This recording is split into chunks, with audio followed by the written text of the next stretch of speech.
माननीय उपसभापति जी, मैं बहुत अनुग्रहित हूं कि इस ऐतिहासिक महत्व के विषय पर आपने मुझे बोलने का अवसर दिया है। भारत के संविधान के 75 वर्ष की गौरवशाली यात्रा कैसी रही, हमने क्या खोया, क्या पाया, कहां हम मुस्काए, कहां हम रोए, कहां हमें पीड़ा हुई, कहां हमें उत्साह मिला, इन सबों पर कुछ चर्चा होनी चाहिए। लेकिन माननीय उपसभापति जी, आज तो जब मैं माननीय विपक्ष के नेता को सुन रहा था तो आज मुझे नया नया ज्ञान प्राप्त हो रहा था। 6-7 साल की उम्र में आदमी युवा हो जाता है, ये पहली बार सुना है। अंदर जाके ढूंढूंगा कि ये ज्ञान कहां से आता है। तपस्या से गर्मी आती है, ये दूसरा ज्ञान प्राप्त किया। भाई कौन पढ़ा रहा है? ये तो मैंने कई बार इस हाउस में कहा वो होमवर्क नहीं करते, लेकिन तपस्या ऐसे पवित्र शब्द को क्यों बदनाम कर रहे हैं कि उससे गर्मी आती है। माननीय विपक्ष के नेता को बड़ी विनम्रता से कहना चाहूंगा, तपस्या है जिससे महान ऋषियों ने समर्पण किया शाश्वत रूप से, जो कि अनंत के साथ में यह होती है तपस्या। और तपस्या अगर जानना हो तो एक बार गांधी जी को पढ़े। मुझे मालूम है सावरकर के प्रति उनको बहुत परेशानी होती है। एक बार इस सदन में मैंने आग्रह करूंगा, एक बार इनको अंडमान निकोबार की सेलुलर जेल में ले जाया जाए, जहां 11 साल सावरकर बंद थे। मैं 3 बार गया हूं उसमें, और जब भी गया हूं तो रोया हूं। उनको लिखने के लिए कलम तक नहीं मिलती थी और नीचे कच्ची फांसी दी जाती थी ताकि दर्द हो और सावरकर डरे। ठीक है, आप अपने राजनीति के लिए जो कुछ भी बोलिए, लेकिन जिस व्यक्ति ने देश के लिए इतना त्याग किया, उनके भाई की मृत्यु अंडमान में हो गई, उसके बारे में ऐसे शब्द का प्रयोग न करें, ये मैं बहुत विनम्रता से कहूंगा। और फिर कहूंगा, ट्यूटर बदलना बहुत जरूरी है। ये ट्यूशन कहां से आ रहा है, ये बताना बहुत जरूरी है। अध्यक्ष जी, उपसभापति जी, संविधान को बनाने वाले महान लोग थे। उन्हें आज 70वें वर्ष में विनम्र प्रणाम करता हूं। किसका नाम लूं? डॉक्टर अम्बेडकर का लिया गया, नेहरू जी का लिया गया, राजेंद्र बाबू का लिया गया। 2 नाम उधर से कभी चर्चा क्यों नहीं होते हैं? सरदार पटेल और मौलाना आजाद क्यों? मैं तब से देख रहा था विपक्ष के नेता कब सरदार पटेल का नाम लेंगे। नहीं लेंगे। और आज जब 75 वर्ष की बात हो रही है तो माननीय संसदीय कार्य मंत्री ने डॉक्टर अंबेडकर को 89 में मिला भारत रत्न की चर्चा की। मैं पीड़ा से एक और बात कहना चाहता हूं, सरदार पटेल नहीं होते तो ये देश बिखर गया होता। इस हाउस में मैं बहुत ईमानदारी से बोलना चाहता हूं, 550 से ऊपर रियासतें थी, सबको सरदार पटेल ने हैंडल किया, सब भारत में मिल गए। एक को नेहरू जी ने हैंडल किया, बाद में नरेंद्र मोदी को ठीक करना पड़ा। यह है कश्मीर भारत का मुकुट है। क्या क्या बात की गई। वाल्मीकि रामायण लिखने वाले वाल्मीकि कौन थे? संत रविदास कौन थे? उन्होंने अपने तप से अपने को ईश्वर से कहां जोड़ा था, कभी जानने की कोशिश करते हो? तो कृपया करके कहते हैं, जब भारत का अभंग मुद्रा दिखाते हैं, कृपया करके भारत की विरासत को समझें। सर, वो भारत के संविधान निर्माताओं ने क्या सोचा सर? क्या सोचा सर? कि भारत के आम इंसान को, आम नागरिक को भारत की नीति तय करने का अधिकार देना है। यह सवाल था। कौन, किसको अधिकार मिले शासन का डेमोक्रेटिक गवर्नमेंट में? और सर, हमें सैल्यूट करना है कि न जाति, न धर्म, न उपासना पद्धति, न शिक्षा, कौन कितना अमीर है कितना गरीब है, कौन पुरुष है, कौन महिला है, कोई अंगड़ा है, कोई पिछड़ा है, सबको अवसर मिलेगा वोट देने का, और उनके वोट से भारत का भविष्य तय होगा। आज 75 साल की सबसे बड़ी सीख क्या है? भारत का आम नागरिक जानता है कि अपने वोट की ताकत से हम किसी को भी जिता सकते हैं और किसी को भी हरा सकते हैं।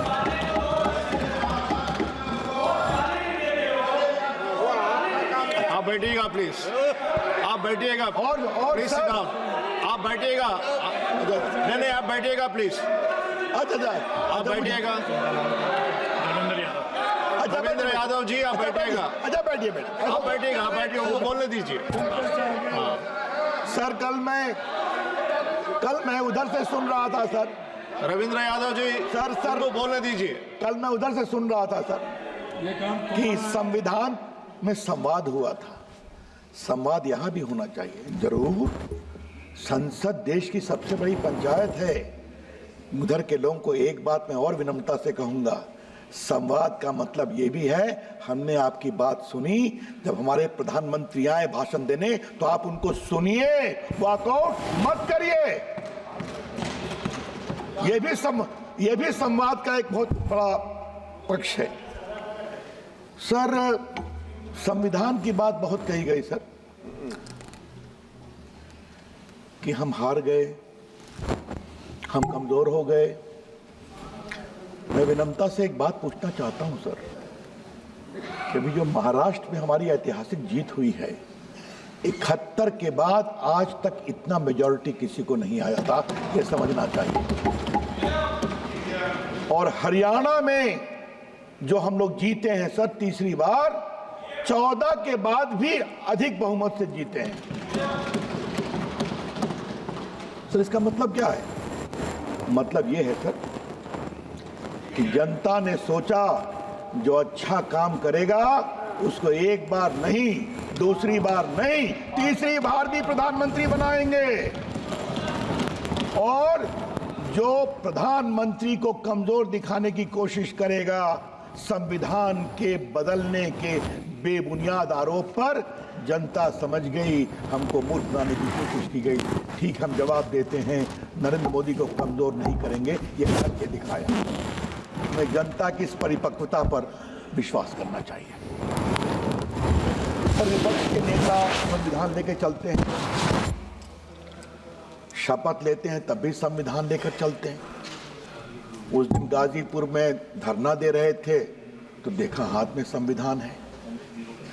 संविधान की आत्मा रो रही होगी कि भाई मुझे कहां कहां घुमाओगे, कहीं तो छोड़ दो। ठीक है सर, आज मैं भी सर थोड़ा उनको संविधान दिखाना चाहता हूं, और ये है सर मौलिक संविधान, ओरिजिनल जो संविधान बना था सर, आज मैं वो संविधान इस 75 साल की यात्रा में दिखाना चाहता हूं। सर ये काफी बड़ा है सर। अटल बिहारी वाजपेयी की सरकार थी, अपने पुराने मित्रों को याद होगा तो उसको लाया गया था। जब माननीय मोदी जी ने मुझे देश का कानून मंत्री बनाया, हमने कहा छोटा करके इसको देश में भिजवाऊं जजेस को, चीफ जस्टिस को। कल माननीय राजनाथ जी ने चर्चा की थी सर। ये देखिए सर, फंडामेंटल राइट के ऊपर प्रभुराम माता सीता और लक्ष्मण के साथ लंका की विजय के बाद अयोध्या लौट रहे हैं। ये देखिए सर ये देखिए directive principles of state policy कहाँ गए हमारे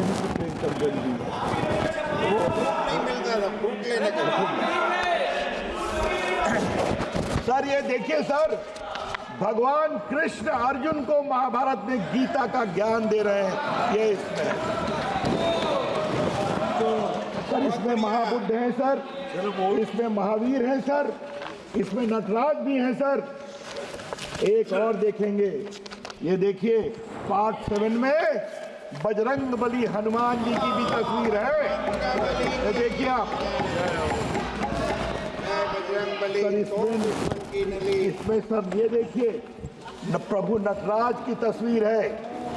और ये देखिए सर गुरु गोविंद सिंह है, झांसी की रानी है, छत्रपति शिवाजी हैं, अकबर हैं, बाबर औरंगजेब नहीं है।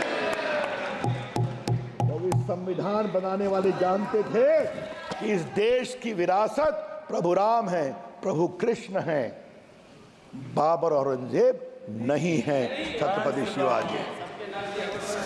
और सर आप देखें सर, ये जो मैं दिखा रहा हूं, ये देखिए सबके दस्तखत हैं सर। पहला दस्तखत राजेंद्र प्रसाद, फिर जवाहरलाल नेहरू, फिर सरदार पटेल, मौलाना आजाद, आपके डॉक्टर अंबेडकर, सबों के हस्ताक्षर। सर मैं एक सवाल पूछने की इच्छा होती है, अगर भारत का संविधान आज बनता सर, एक मिनट के लिए मान लीजिए, और इसी संविधान में ये चित्रों को लाने की कोशिश की होती तो कितना हंगामा करते हो, कितना वो अपनी विरासत को कितना समझे सर। यही तो मैं कह रहा हूं सर, हम कहां से शुरू किए थे और कहां चले गए। अपनी विरासत, भारत की विरासत होगी प्रभु राम की, प्रभु कृष्ण की, रामकृष्ण परमहंस की, विवेकानंद की, अरविंदो घोष की, लोकमान्य तिलक की, नारायण गुरु की, सुब्रमण्यम भारती की, ये महात्मा गांधी की, ये हमारी विरासत है। हमारी विरासत कभी औरंगजेब बाबर नहीं हो सकते। और ये बात मैं इसलिए कह रहा हूं सर कि अगर ये परंपरा होती ना तो प्रभु राम का मंदिर बहुत पहले बन गया होता, प्रभु कृष्ण का मंदिर बहुत पहले बन गया होता। मुझे बहुत, मैं कृतज्ञ हूं सरदार पटेल के मुंशी और डॉक्टर राजेंद्र प्रसाद का कि सोमनाथ का मंदिर बन गया। और हमारे गुजरात के मेंबर्स बैठे हुए हैं, क्या कहा गया था, इसे आर्कियोलॉजिकल सर्वे को दे दो, उसी तरह से रखेगा।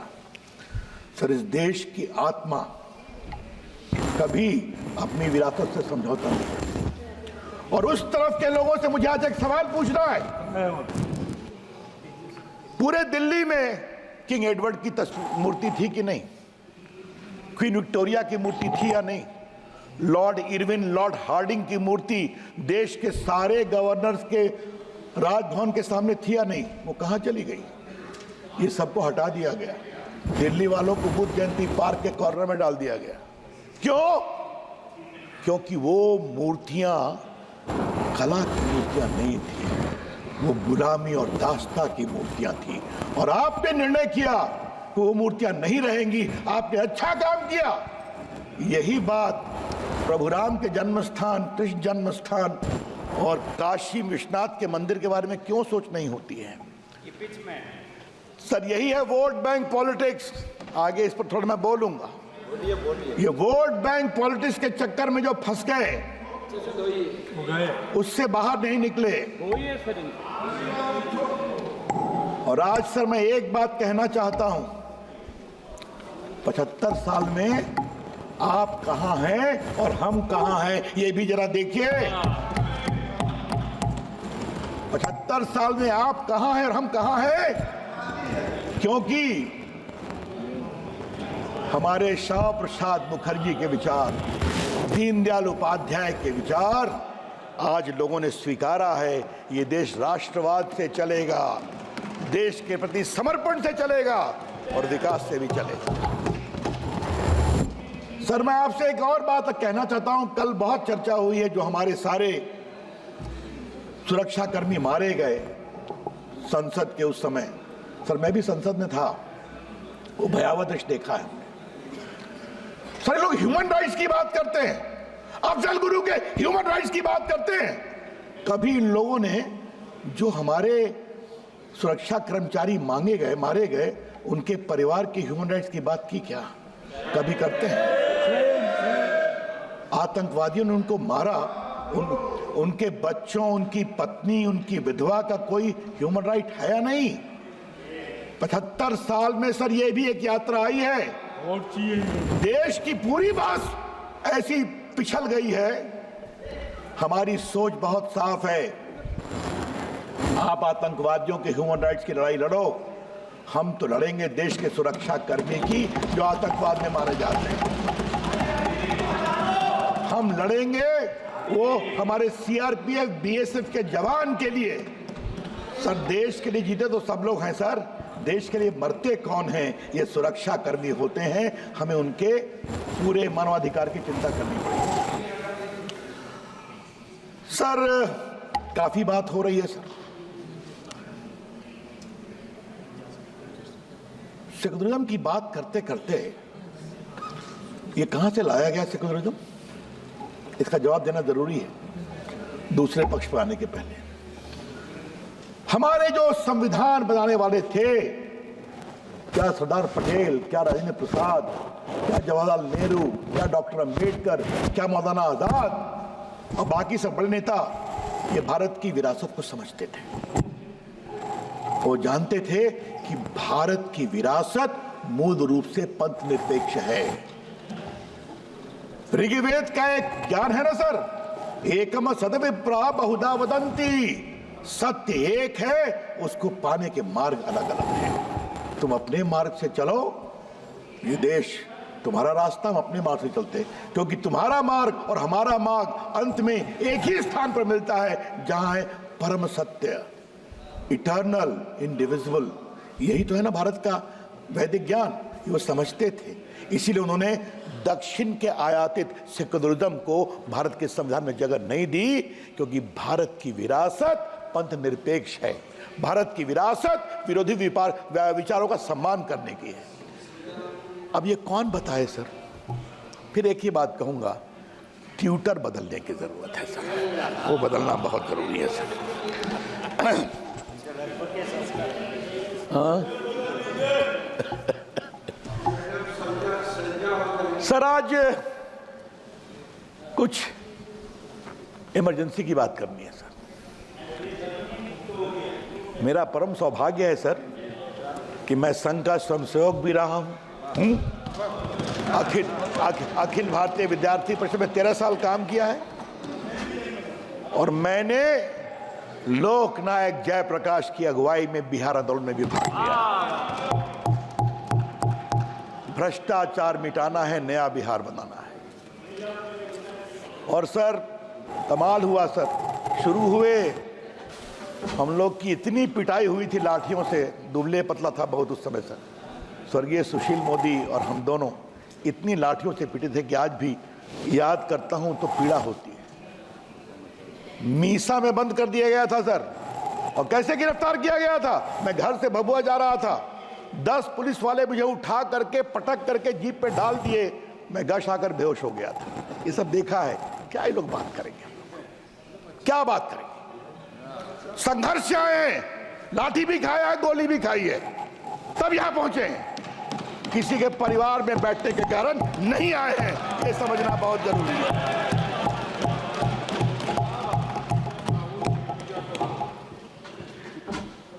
सर इंदिरा जी फंसती गई, 71 के बाद बहुत लोकप्रिय थी, जीत गई, लगा आप तो हम जीतते रहेंगे।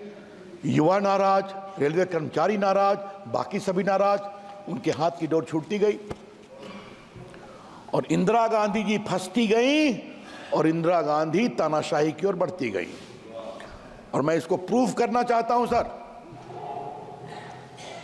उनका खिलाफ इलेक्शन केस हुआ था इलाहाबाद हाई कोर्ट में, हमारे राज नारायण जी ने उस केस को किया था, उसका नाम प्रयागराज है सर, लेकिन अभी हाई कोर्ट गिरिराज बाबू इलाहाबादी है, उसको बदलना पड़ेगा, आप सही कर रहे हैं।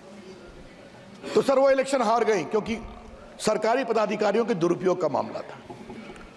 सर 12 जून को उनका इलेक्शन सेटिसाइड हुआ, और 6 साल के लिए उनको डिबार कर दिया गया। आज मैं सदन में इसलिए बता रहा हूं कि वो नीचे जाए, देश के सामने जाए, नौजवानों के सामने जाए। सर वो सुप्रीम कोर्ट आई, 24 जून को कृष्णा अय्यर साहब सुप्रीम कोर्ट के जज थे, अब वो नहीं रहे। सर जी कृपया कंक्लूड कीजिए। कहा कि आप प्राइम मिनिस्टर रहेंगी, सदन में आ सकती हैं, न बोलेंगी न वोट देंगी, न आपको तनख्वाह मिलेगी। लेकिन सर बहुत देश में आंदोलन शुरू हो गया। सर 25 जून को